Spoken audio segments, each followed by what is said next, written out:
ముఖ్యమంత్రి రేవంత్ రెడ్డి రుణమాఫీ చెప్పినట్టుగా ఆగస్టు 15 కల్లా పూర్తి చేశామన్నారు.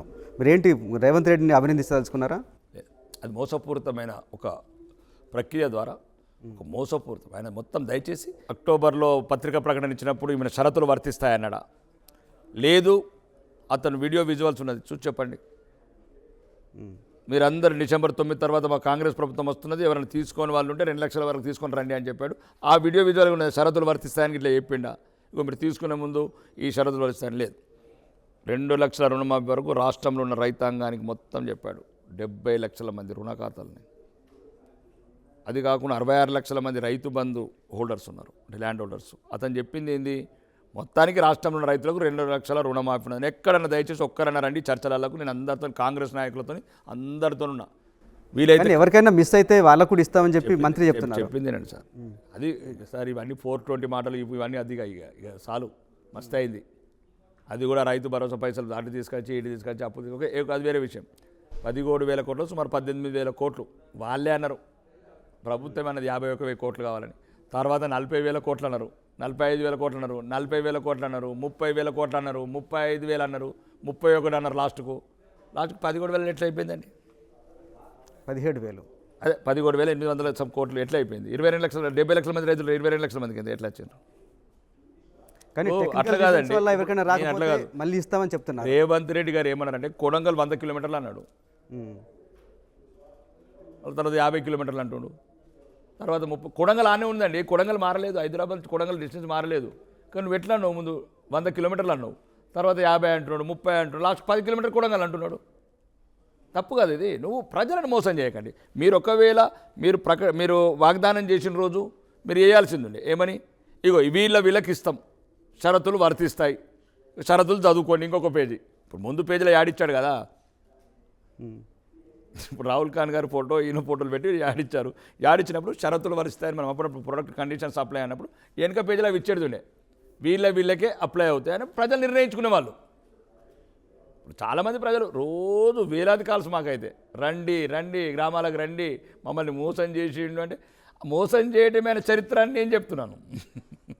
మోసం చేయటమైన చరిత్ర. కానీ చాలా డెవలప్మెంట్ ప్లాన్స్ ఉన్నాయి నా దగ్గర. హైదరాబాద్ పక్కనే 4th సిటీ ఒకటి కట్టబోతుందని చెప్తున్నారు. దానివల్ల హైదరాబాద్ డెవలప్ అవుద్ది అనుకుంటున్నారా? ఇప్పుడు జంట నగరాలు అయితే కబ్జా చేయడానికి ఏం లేదు. హైదరాబాద్, సికింద్రాబాద్ ఎప్పుడో ఫుల్ అయిపోయింది. ఇక సైబరాబాద్ దొరికినట్టు కబ్జాలు చేసినారు 30 ఏళ్ళ నుంచి. సుమారు చంద్రబాబు నాయుడు 98 సుమారు ఒక 30 ఏళ్ళ నుంచి ఇక దొరికినట్టు ఏది ఉత్కలు అది ఉతికినరు. ఇక పాపం వాళ్ళకి లేవు. ఇప్పుడు కాంగ్రెస్ వాళ్ళకి కానీ, ఈ రేవంత్ రెడ్డి వర్గానికి కానీ, లేకపోతే ఢిల్లీకి పంపించాల్సిన నిధులు ఇబ్బంది అవుతుండొచ్చు. అందుకోసం ముందు జాగ్రత్త 4th సిటీ పెట్టింది ఇక్కడ అన్నీ చేసుకోవచ్చు. ఇక ఇప్పుడు ఇక్కడ గ్యాప్ లేదు కదా, ఎట్లా కొట్టేస్తావు? కొట్టేసిండు, అన్నీ కొట్టేసిండు. ఏదైనా మిగిలింటే బీఆర్ఎస్ కూడా ఏమైనా ఉంచలేదు. ఈ ఏమంటారు దీన్ని సిటీ, ఈ గచ్చిబౌలి, సైబర్ సిటీ, కోకాపేట, కాకాపేట, మోకిలా, శంకర్పేట అన్నీ అయిపోయినాయి. ఆయన రేవంత్ రెడ్డి రియాల్టర్. ఆయన అసలు హైదరాబాద్లో ప్రతి ఇంచు మీద అవగాహన ఉన్నాయంటే రేవంత్ రెడ్డి గారే. అంత బాగా స్టడీ చేస్తారు ఆయన, బాగా పర్ఫెక్ట్ నాలెడ్జ్ ఆయనకు. కాబట్టి ఇక్కడ ఏం లేదు, ఎవ్రీథింగ్ ఇస్ క్లియర్. కానీ ఆయన ఒక అంతర్జాతీయ ప్రమాణాలతో ఒక సిటీ కడతామంటే మీకు ఎందుకు దాంట్లో నెగటివ్ అనిపిస్తుంది? ఫస్ట్ అంతర్జాతీయంగా సిటీ కట్టాలనుకున్నప్పుడు మొత్తం మార్కింగ్ చేయు. మీ వాళ్ళందరికీ సేమ్ ఇప్పుడు అమరావతి లాగా చేస్తాను కూర్చున్నాడు. 4th సిటీ అని మొత్తం ఉన్న వాళ్ళందరితో ఎక్కడెక్కడ భూములు కొనుక్కోవాలి అప్పుడు డిక్లేర్ చేస్తాడు. ఆయన నోటికి వచ్చింది 4th సిటీ అంటే అయిపోయినా ఈ నుంచి 200 మీటర్ల హైకోర్టు నుంచి ఉన్నది కదా, నోరు ఉన్నది కదా అని ప్రజల్ని మభ్యపెట్టడమేనా? ముందు ప్రజలకు ఇచ్చిన వాగ్దానాలు చూడండి, ఇవన్నీ చూద్దాం. మూసి గూసి ఇవన్నీ చూడొచ్చు. ఎక్కడ ఇప్పుడు మహిళలకు 2,500 ఇస్తాను, దానికి ప్రసక్తి లేదు.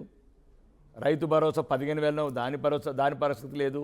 2,000 రూపాయల పెన్షన్ 4,000 ఇస్తాను, అది లేదు. ఇంత రేషన్ కార్డులు లేని వాళ్ళందరికి ఇస్తాను, అది లేదు.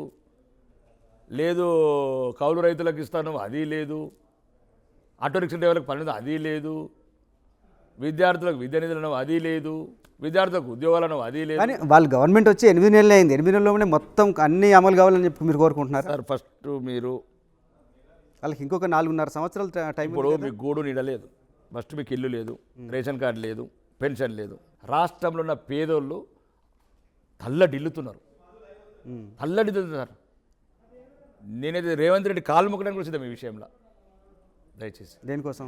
ఈ పేదలకు ఇల్లు, రేషన్ కార్డులు, పెన్షన్లు అవి ఇవ్వండి ముందు. సార్ పిల్లలకు హాస్టల్ లేవు సార్, స్కూళ్ళలో టీచర్లు లేరు, గోడలు లేవు, బాత్రూములు లేవు. ఒకడు మూసి అంటాడు, ఒకడు ఫోర్త్ ఏమైతే పాగలైపోయారు వీళ్ళంతా పాగలగాళ్ళు. సబ్కు సబ్ పాగలోగే. ఏ క్యా బాత్ హై? అసలైన తొలి వెలుగు. ఫాలో వాట్సాప్ @తొలి వెలుగు అఫీషియల్.